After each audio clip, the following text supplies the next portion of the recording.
So you want to become a web developer, but you have no clue in how to get started?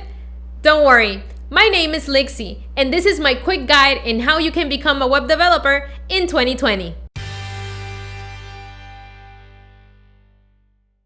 When coding caught my attention, I didn't have a clue in how I was going to get started or what was it going to be my specialty within the field. So I started Googling around, and there is an immense amount of information available out there that is just so overwhelming. So I almost gave up. But then a friend of mine asked me to help her out with a website. And at that time, I was using Weebly to create websites without any coding knowledge. So I created her website easy and simple. However, when I was building her site, my mind was thinking in so many ideas that website would have been way better designed if I would just have known how to adjust certain codes. The problem was that I didn't have any coding knowledge, or I didn't know how to mess around with HTML or CSS. So I had to stay stuck in what Weebly at that time gave me. That's when it came to my interest to search around the web for things like how to build websites, or how is people able to customize websites by their own. So long story short, I ended up searching around in the web for courses to become a web developer. At the end, and after months of searching, reading, taking a look at YouTube tutorials, I finally learned. But yeah, it was a lot of work.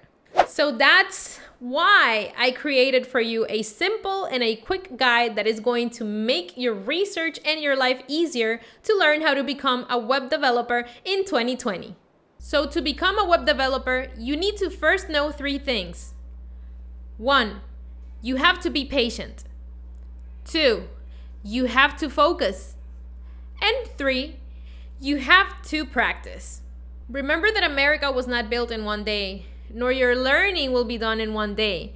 So you have to be patient when learning. Also, if you want to really learn how to be good at this, you need to focus. Because if you are on social media, or maybe you are playing or goofing around with your phone in general, while you're studying, maybe a fundamental concept is going to be missed on your learning curve, which you will probably need in order to build a really good site. So just focus, okay? And once you have learned, all you have to do is apply that in a project, okay? Even if you don't have a client, even if nobody's paying you for this, just create something for fun. Practice is the key, so make sure that you do practice. Okay, so I built this guide for you to become a web developer, and if you really want to succeed, I recommend you to follow it, and I will explain it in 3 simple stages. Okay, so let's get into it. Stage number 1. Learn the basics to create an easy site. Now let me give you a couple of examples of an easy site. So here are just a couple of examples. I'm going to show you 4 examples of beautiful websites that you are going to be building once you get to master stage 1. So this is pretty much the first website. It's called appyviz.com. So on this website, as you can see, we have here on the top of the website a menu which has history, product, commercial, Feel the Fizz, download, and social. I mean, this is a really cute website. If you scroll down, you're going to be able to see that it's very smooth. You see it has an images that when you pretty much hover over it, it has those cute type of animations on top. If you scroll all the way down, you can see products. I mean, if you click on top of the menu, you will see that as well. So history, then you click products, it'll take you to the product of the page. Then you go to commercial. It's going to give you a commercial side of the page where you can even have a link that you can actually click on to watch an ad. If we click on that link, it'll probably takes us to some sort of a video. and I just clicked on it, and as you can see, it's doing something. Anyways, moving on, you can click on fill the fizz, right? This is just pretty much displaying more images. You hit download and it takes you to download their application. If you hit social as well, it's going to give you pretty much their social media applications. Like here you see a comment from Twitter. So, I mean, bottom line, it's a very cute website, and this is what I'm talking about when I am talking about easy sites that you can create using the first stage of our process. Okay, so let's go into the second example. So this is the main site of this website, and this is a website for Kareem, which is this guy right here. And it's pretty much like a website that is going to show his projects, so that if somebody wants to hire him or his services, you know, they can go ahead and they can visit him. So this is another example of an easy site that you can make. Beautiful site, by the way. I mean, if you go to the menu section, the menu, it's totally different than typical websites. You see work, clients, about, contact. And if we click here on works and we click here on interiors, then you're going to see like a gallery of pictures that will display the awesome work that this guy has done in the past, right? So you can also scroll all the way down here and you will see more things, you know, like hotels, residential projects, stuff like that. Going back to the menu, we see a contact page here. So the contact page is giving you pretty much his information, address, email, phone number. I mean, pretty self-explanatory, and it even has a map where you can go ahead and actually see his location. So this is another example of an easy site, but just to make sure that you're clear, I'm going to show you. Okay, we have this one, which is a histography timeline. As you can see, I mean, this one, it's a little bit more smooth. If you go ahead and you actually take your mouse cursor and you know, just move it around, it has this cool animation right there, and it moves from the year, you know, like 1612 all the way to 1994, 6, 7.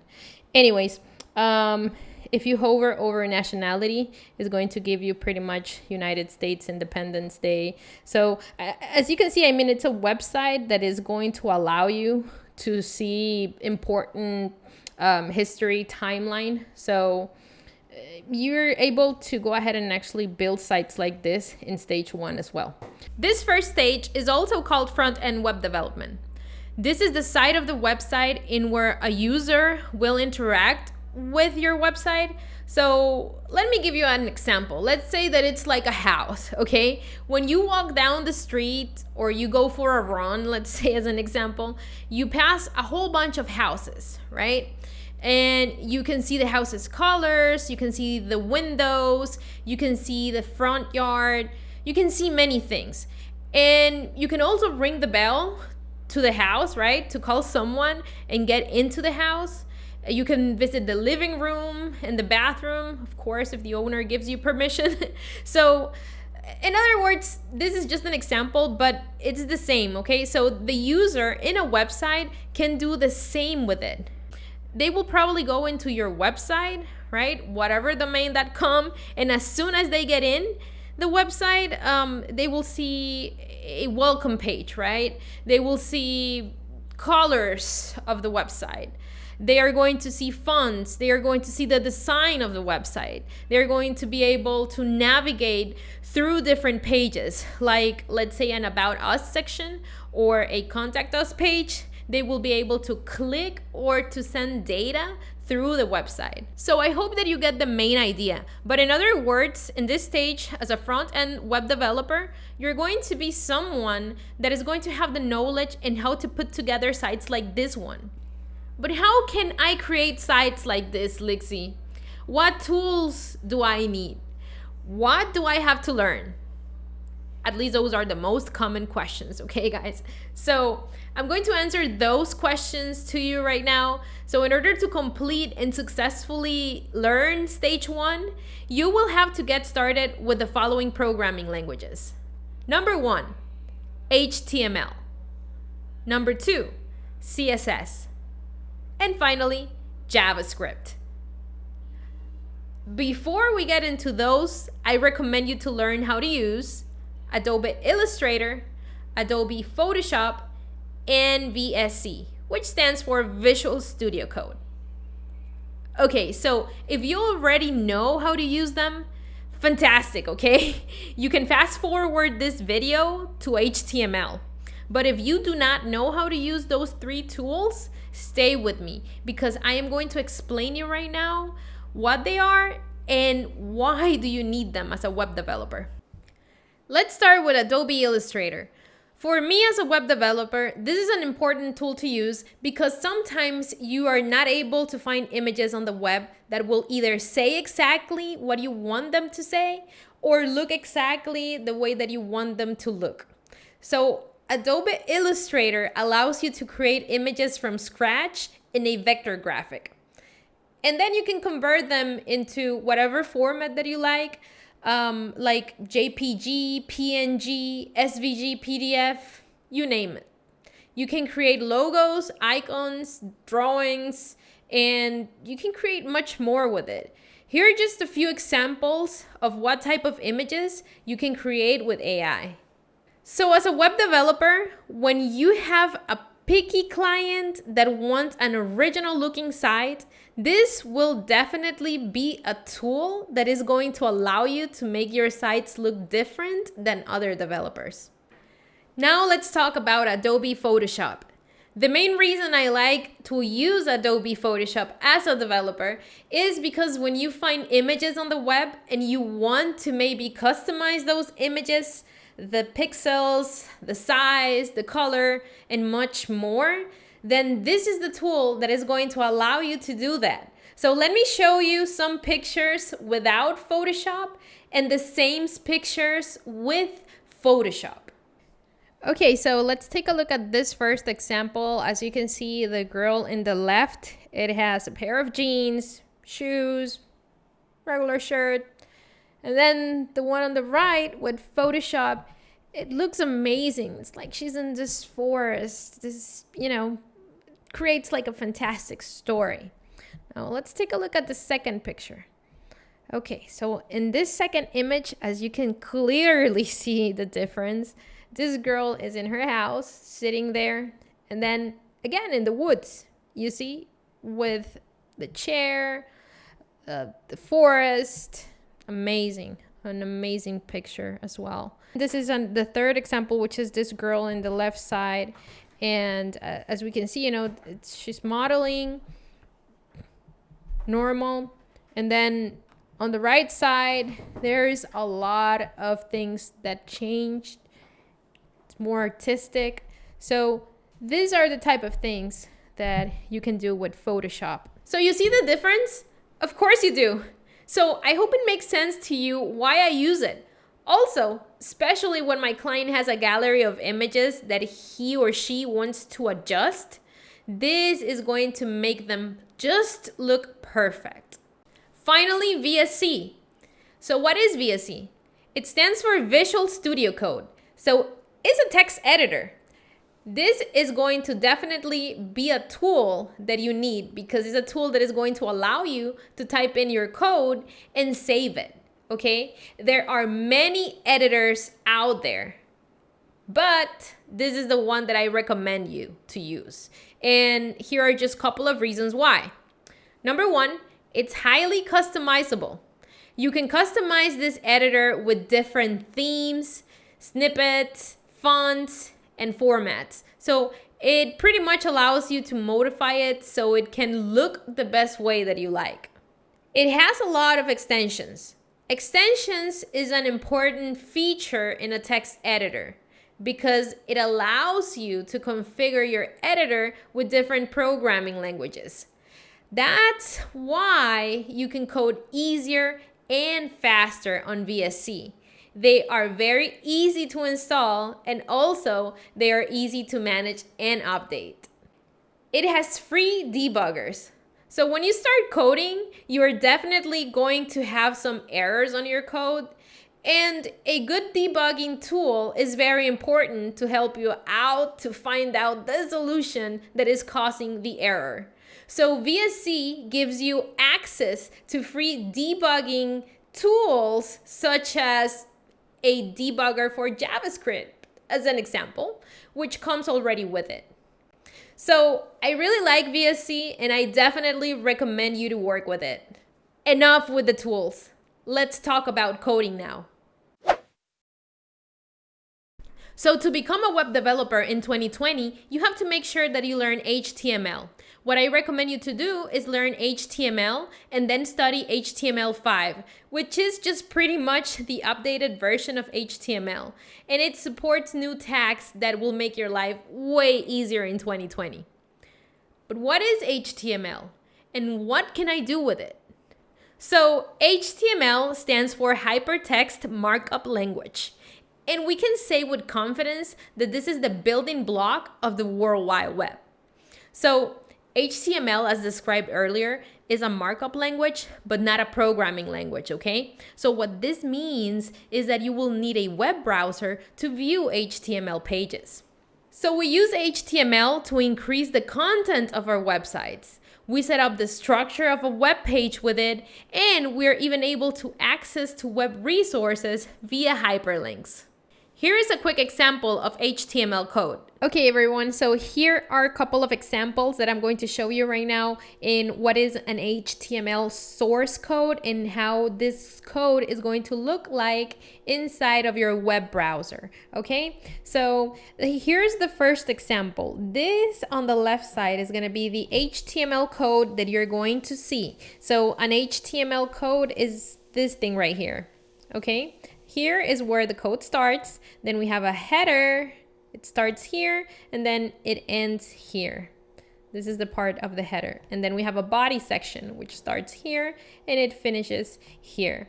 And finally, here is where it finishes the HTML document itself. So when you type all this in VSC, this is what you're going to get on your web browser. My first heading, my first paragraph. Just to show you a quick example, running live, I have here my text editor, which is Visual Studio Code. Okay, I have the same doc type, which is HTML.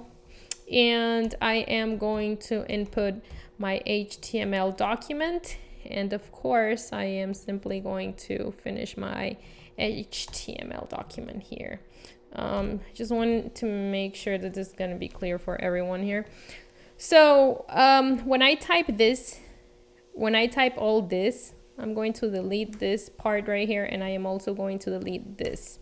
I'm going to save this, and I am going to refresh my browser. Okay, so on the browser right now, the way that I have the source code, as you can see in here, on top it says index.html. And the reason why this is happening is because I haven't added a title inside of my source code. Now let me show you how I add a title real quick. If I go ahead and I input here, let's say title, right?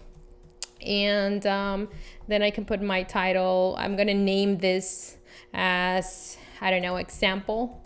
Take a look and see how index.html is gonna change to example now. So I'm gonna hit save, and now I'm going to refresh my browser. And you see now the name is example. So I'm going to do the same with my body. Right now my body is empty because as you can see here, there's nothing inside of the body section. So I'm going to add a quick hello world text in here, and you're going to be able to see what this is going to do inside of the web browser. So let me just save this, and I'm going to refresh this. There you go. So that's the hello world content that this HTML document is having right now. So I mean, this is a quick example in how the source code looks like and what does all this source code actually means inside of the web browser for you as the user, okay? So let me show you another example. Now I'm not going to use my text editor. We're simply going to work with the examples that we see on W3 schools. So there we go. This is an example in how to add a picture. So here is the source code. As you can see here, we have an HTML and we have the body section. Inside of the body section, we have here an H2 that says alternative text, and this is what the user is looking at, alternative text. And then a paragraph, which is saying the alt attribute should reflect the image content, blah, blah, blah, right? So all that is inside of this website, and then we have an image here. And here is the image. So all this code that you see on your left it means that is this image right here. Okay, so that's a second example of a source code, and I'm gonna show you just one more. Okay, so there we go. So this is a form. In here you can type whatever name, whatever last name. You can input something and then you can submit this information. So how do we do that? How do we display all this information on your right side? Well, by typing in this code right here. As you can see, we have an H2 and we have a form that has a first name field. Then we have another one with a last name. And then we have a submit type button right here. Okay, so this source code pretty much means this on your right hand side. And also we have a paragraph at the bottom. As you can see, if you click the submit button, blah, blah, blah, will be sent to a page called action page, blah, blah, blah, right?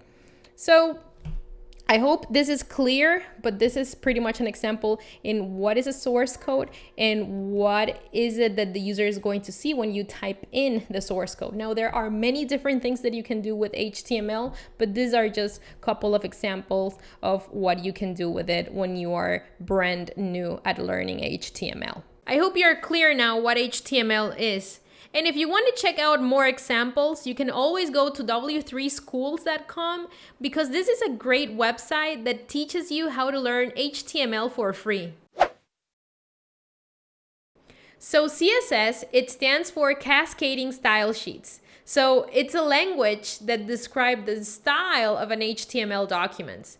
It pretty much tells how the elements should be displayed. What about CSS3?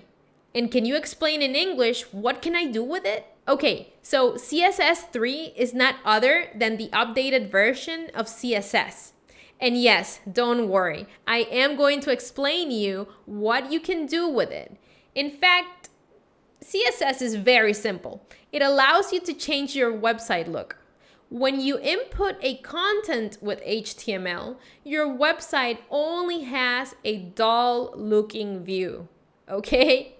Because it will pretty much be a black and white screen or a black and white content. But with CSS, you can add colors to the website. You can move the elements around the page to make it look pretty. So you can even resize the look of the websites so that anyone on any device can have the same experience. So first, let me show you a couple of examples of a website with just HTML and then the same website with an HTML and CSS. So as you can see, we apply CSS to our website and it looks prettier because it has colors, it has fonts. In other words, it has a cute style. So this is going to definitely make the user stay a little bit longer on your site because let's face it, who wants to be in a boring looking site for that long, right? So I hope that you're clear now in what you're able to do with CSS and why this language is so important. Okay, so what is JavaScript and what is so amazing about it? So JavaScript is the programming language for HTML and the web. So we can say that it's a language that allows you to make interactive websites where the users can do something with it. So far with HTML and CSS, you're able to create a good looking site. However, neither of them are going to provide you the option to make your site interactive with your users, okay? So by interactive, I mean allowing your user to click on something inside of your website and have a result from that click. So let me just give you a couple of examples. Okay, so here are just a couple of examples of things that you can do with JavaScript. So let's take a look at the first example. So here we have the source code of what's going on this script, right? Which is pretty much telling us that this button right here, when we click on it, it's going to open a new window. So let's see if it works. Let's click on it. And yep, it works. It opens a brand new window. Okay, so that's just a quick example of one thing that you can do using JavaScript. Now let's take a look at the second example. Okay, so this second example, it's pretty much going to allow you to start the counter and to stop the counter, meaning we're interacting with this website right here, and we're pretty much doing something with it. So let's do that. Let's hit start counter. Okay, there you go. So it starts counting 1, 2, 3, 4 till whatever amount of time we let it go, right? And if we click stop counter, then obviously it's going to stop. Okay, that's another thing that you can do with JavaScript.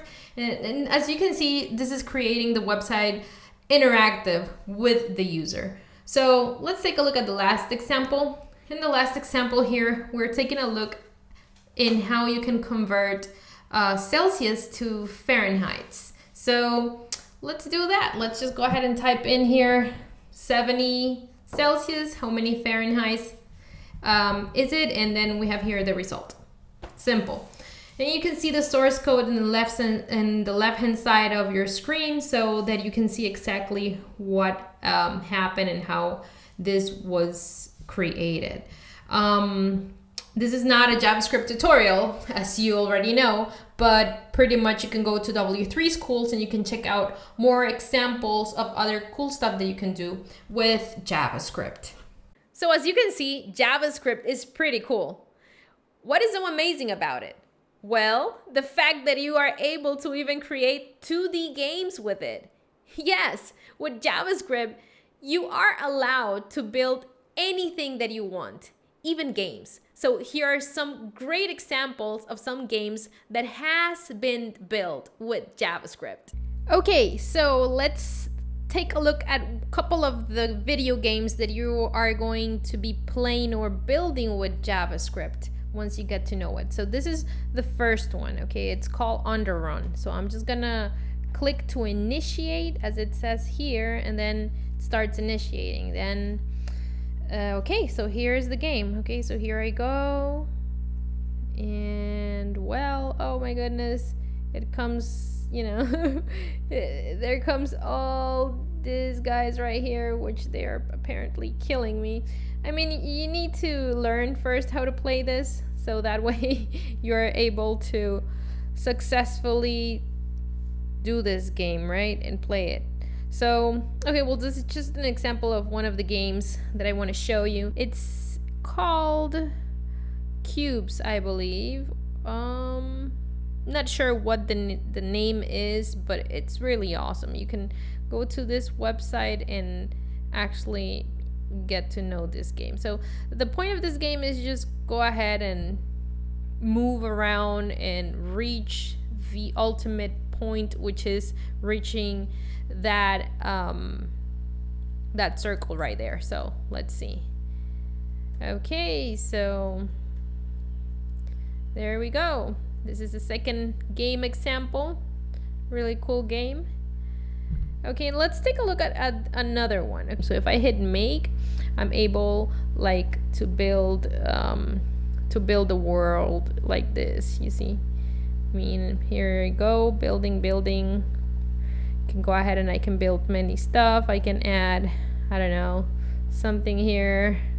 Can build more blocks. I can do many stuff with this game, okay? I mean, it's a matter of being creative and then just testing the game. Okay, there you go. I didn't put anything below Mario, so obviously I lost. I definitely have to do something below it, so that way we're not able to die right away once this gets started. So let's just add more blocks to this thing right here. So I mean, here we go. I can put anything that I want, and then I can simply test the game. Obviously right now it doesn't make much sense because I'm not building the game good, but if you have time, go ahead and check this out. It's a really good game that you can test and you can play. Let's take a look at this game right here. We're gonna press enter, and here we go. So quick tutorial. Yes, we want a tutorial this time. Okay, so use the arrows keys to control your ship. And there we go. Okay, so we're moving, yay. So you see, I mean, right now I'm moving, and all this, again, guys, this has been created with JavaScript. Nothing else other than JavaScript.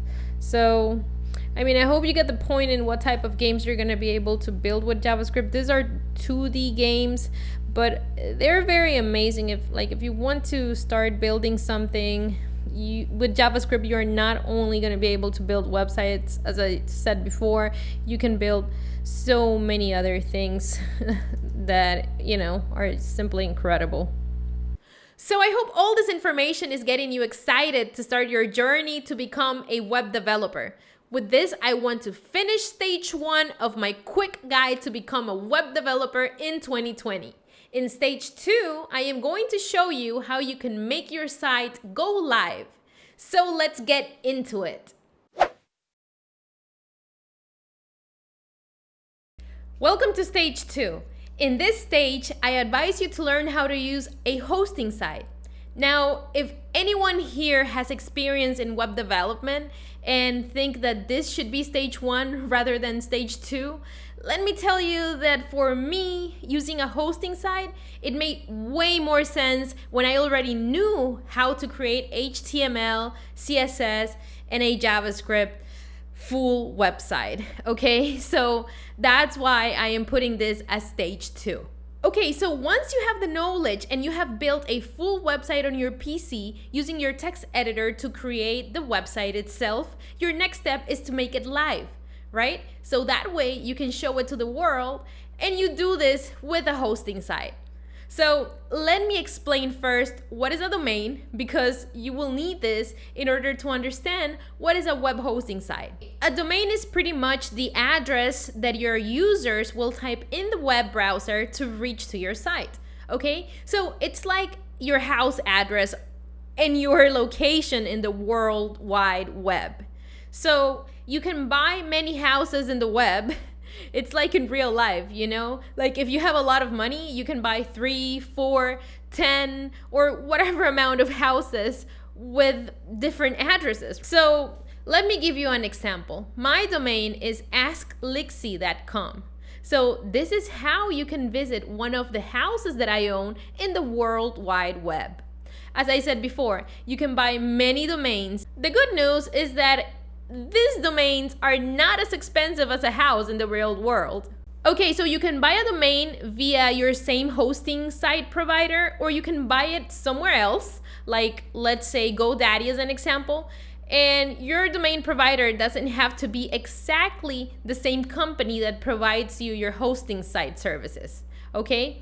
So with that said, you might be wondering, what is really a hosting site? And what can you do with it? So a hosting site is pretty much the place where you will store all the data in the World Wide Web. You will use the site to upload the pictures, the forms, all your HTML, CSS, and JavaScript documents. Think about it like the real estate of all your houses. The bigger your real estate, the more houses you can have. So with one hosting site, you can probably build 4, 5, 7, 10, 20, whatever amount of domains that you would like, depending upon the space that you have. In my case, I like to use iPage as a hosting provider because it gives me unlimited storage for all the websites that I want to build. And here are a couple of things that you can do with a hosting site. Let's mention them one by one. So you can store a lot of domains.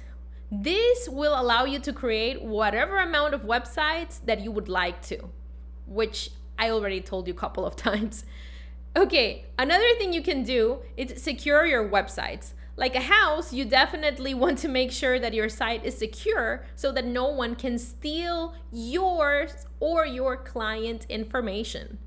You can create several email addresses. I'm talking about your own domain email addresses, such as info@asklixie.com or ligia@asklixie.com.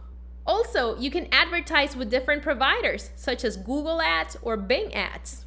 And And as well, it provides you e-commerce services, which allows you to sell online.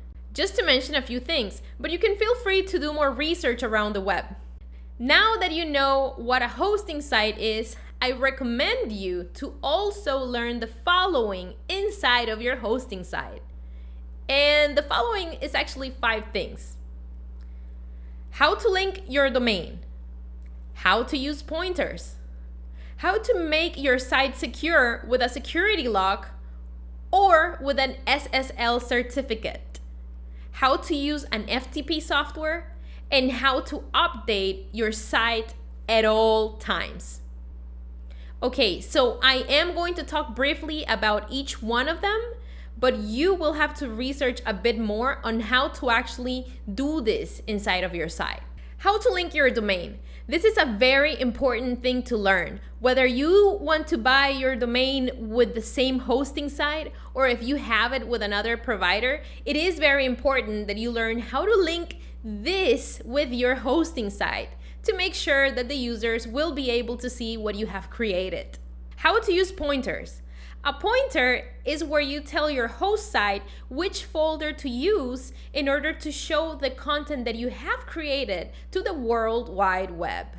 How to make your site secure. As I said before, security is important for you and for your users. So make sure that you research how to install an SSL, which stands for Security Socket Layer Certificate, to your site, okay? This is going to pretty much encrypt all your data and make it secure so that black hat hackers don't see what you have and don't steal from you. How to use a FTP software. It stands for File Transfer Protocol, and it's used to transfer files from your computer to your hosting site. So I recommend you to research in how to use FileZilla, which is the one that I use.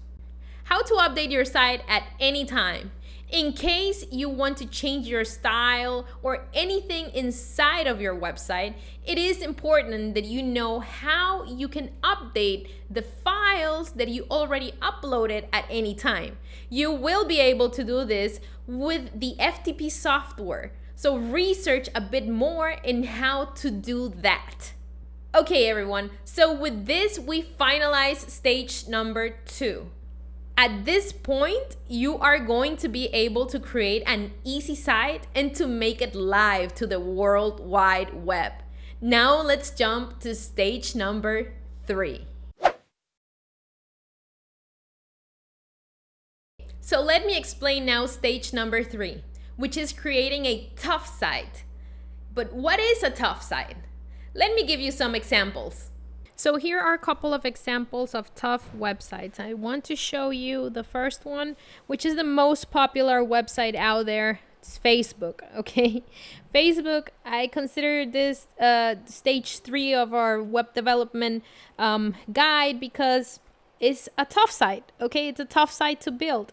The user is able to interact a lot with this website. Like here, you can see I'm able to input images into the website. I'm able to input anything that I want. I can upload videos. I can upload, I can even run ads through this website. I can even go ahead and actually check a creator studio if I want to create this type of videos like the one that you're watching right now. So this is one of the first examples that I want to show you of what a tough site is. Now let's take a look at the second example. Here we go with Twitter. Why is Twitter another tough site example? Same thing, because the user is able to sign up, the user is able to log in, the user is able to also send tweets to other users, upload pictures, they're able to customize many things. So there's a lot of interactions between the user and the website itself. Let's take a look at our third example, which is Instagram. Instagram, same thing. The user is allowed to do many things with this website. As you can see, I mean, I'm able to upload many pictures. I'm able to upload also things like my website. I can go ahead and follow and unfollow people. So this for me is a tough site. As well, you have the login and sign up option. And then the last website, which is a tough site, it's YouTube.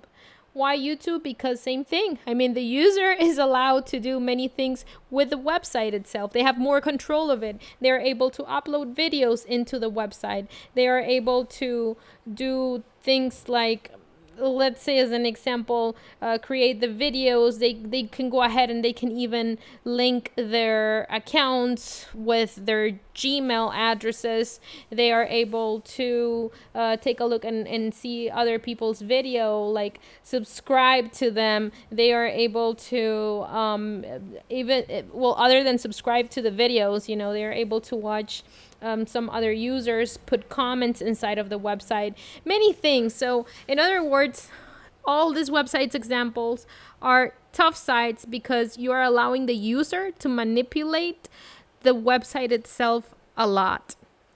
So that's just to mention a few of them. So in all these sites, as you can see, the user is allowed to interact a lot with the website itself. They are even able to create their own pages, their own username and passwords. They are able to upload pictures. In other words, they have a little bit more power within the site. Well, let me tell you that on this stage, you are going to need to learn what we call backend development. This is the deep side of the iceberg. Is the skill that you need to power the web. So users are not able to see this part of the website, but without this part of the website wouldn't work at all. So let's go back to the house example that I talked about when we were talking about front-end development.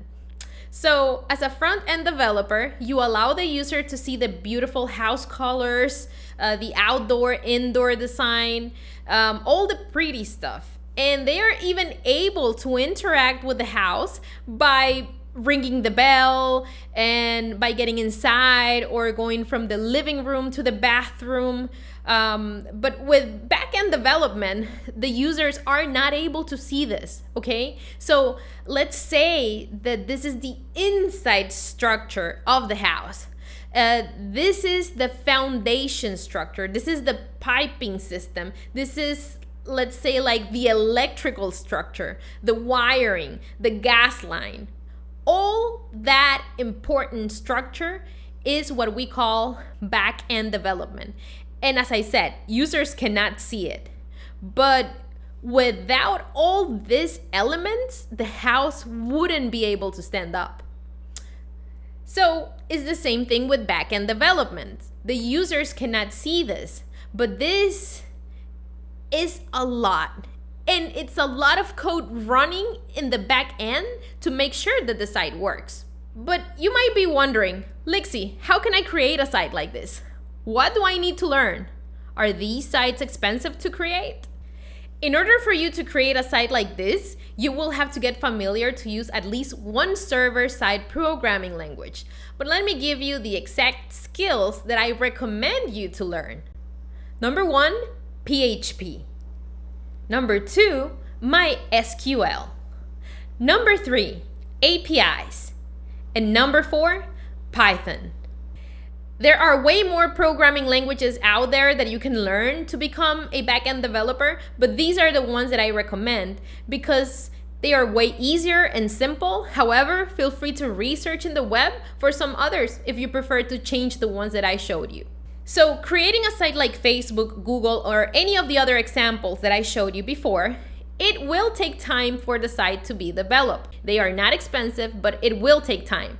And it will depend on how soon you want to have the site up and running and how motivated are you to work on it. But one thing I can tell you is that creating a site like this, even though it's not expensive for you, it's going to allow you to charge to your clients around $7,000 to $10,000 depending on how your client wants the site and how soon they want it. Because remember that your time is money. So let's get into the skill sets that you need, and let's start with PHP. PHP originally stood for Personal Homepage Tools.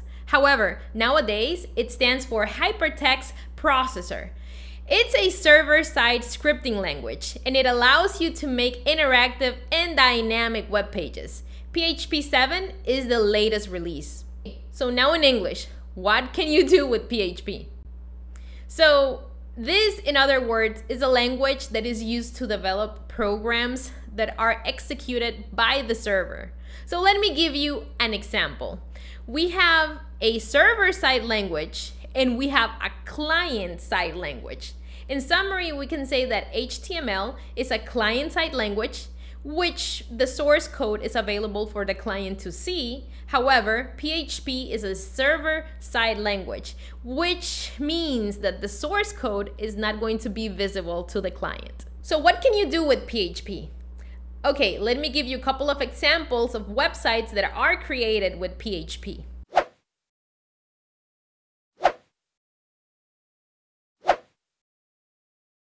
So I hope it makes sense to you why you need to learn this programming language, but the main reason why I selected this language, just so you know, it's because I needed to work with a database to store username and passwords for my websites. And to do this, I had to use PHP so that it allowed me to speak with my SQL. So let's get into my SQL now. So my SQL is a name which is the combination of the co-founder of the company's daughter, M and Y. And then SQL is the abbreviation for Structured Query Language. So my SQL is a RDBMS, which is a relational database management system, which is based on Structured Query Language. So let me explain.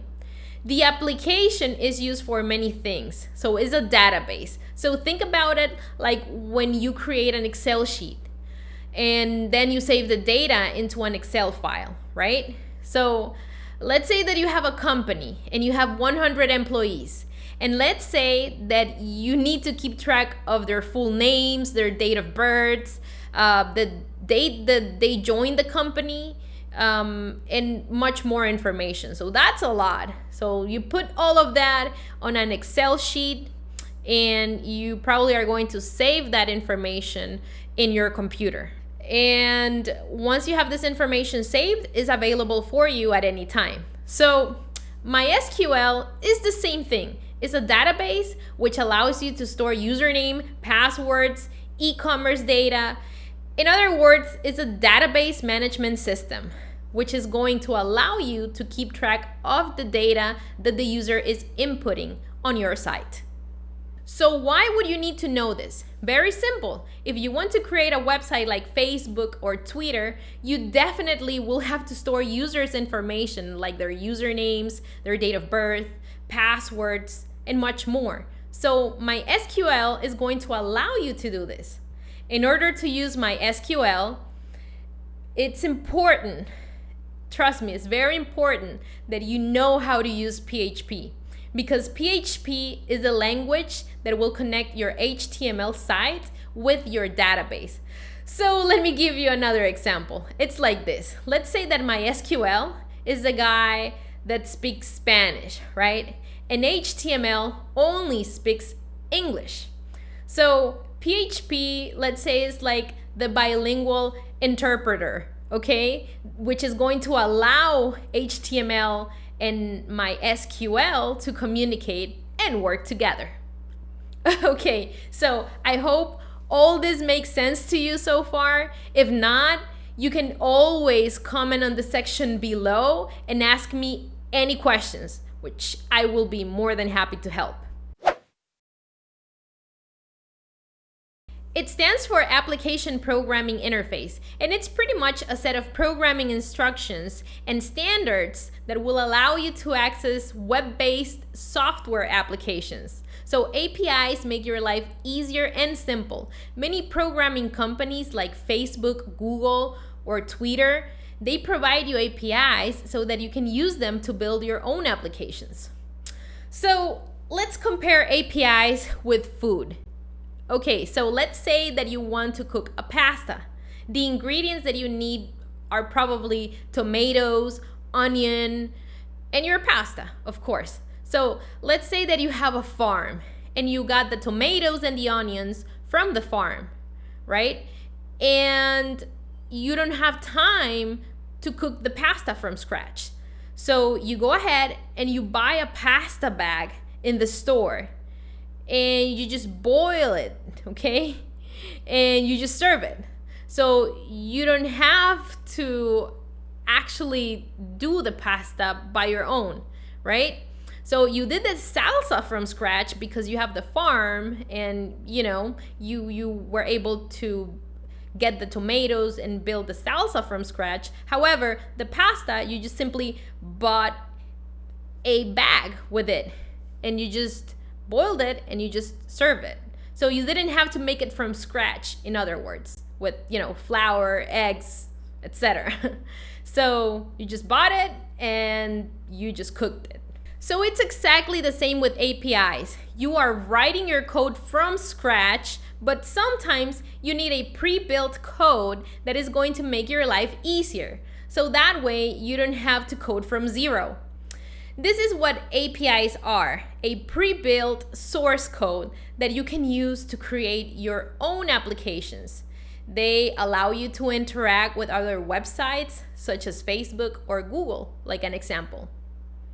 Some APIs like Google are free and some others are paid. So you have to research a little bit more in which APIs you can use around the web. And also keep in mind that APIs give you the flexibility to code faster and also make a few changes to it if you want to be more creative. Here are the best examples of an API. The best one that I can give you is the login functionality that you have seen probably in many applications or the website when you go and you register to them. Some websites give you the access to log in with Facebook or Google. You can simply click Facebook and Google to log in directly rather than making you create your username and password. So that, my friends, is an API. So I hope APIs are a bit more clear to you now. If they are not, feel free to leave me a comment below and I will be more than happy to answer your doubts. We are almost getting to the end of this guide here. And what better way to finish this guide than with one of the best programming languages out there, Python. Python is a high-level programming language and it can be used for general purposes, not just web development. You can develop desktop applications as well as websites and web applications.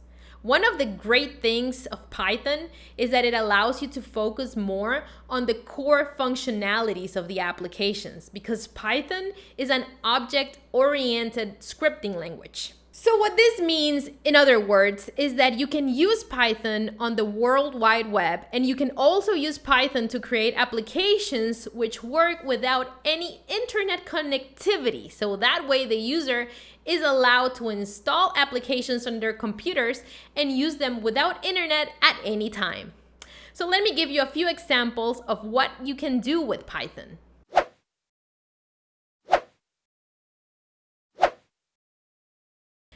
There is way more that you can do with Python. So do some more research online to find more examples if you wish. But in general, those are just few of the examples that I wanted to share with you. So if you learn Python, you're going to complete your back-end web development knowledge. And I can assure you that this is way beyond basic. So let's do a quick summary in what you have to do to become a web developer in 2020. So on stage 1, you have to become a front-end web developer by learning HTML, CSS, and JavaScript. On stage 2, you have to learn how to fully use a hosting site, buying a domain, making your site go live, and updating your site if necessary. And finally, on stage 3, you have to learn how to become a back-end developer by learning PHP, MySQL, APIs, and Python. If you put all this knowledge together, you are now able to call yourself a full-stack web developer, which is pretty much someone who can do both front-end and back-end web applications. They develop both client and server software. Now, keep in mind that this is a quick guide that is going to help you so you can get started to become a web developer. However, when you start learning this, there will be way more things that will pop up during your journey, such as jQuery, Ajax, Bootstrap, MongoDB, and well, much more. Now, I'm not going to cover those topics in this video. However, have a peace in mind that if you follow my guide to become a web developer, those are going to pop in the right place at the right time.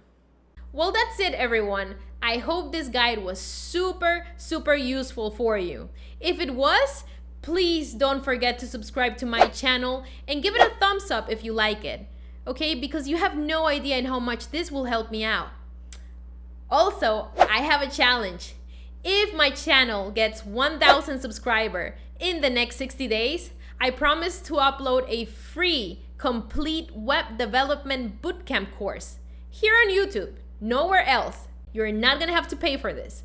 So help me out, please, to get those 1,000 subscribers, everyone, and I will show you my love with that course.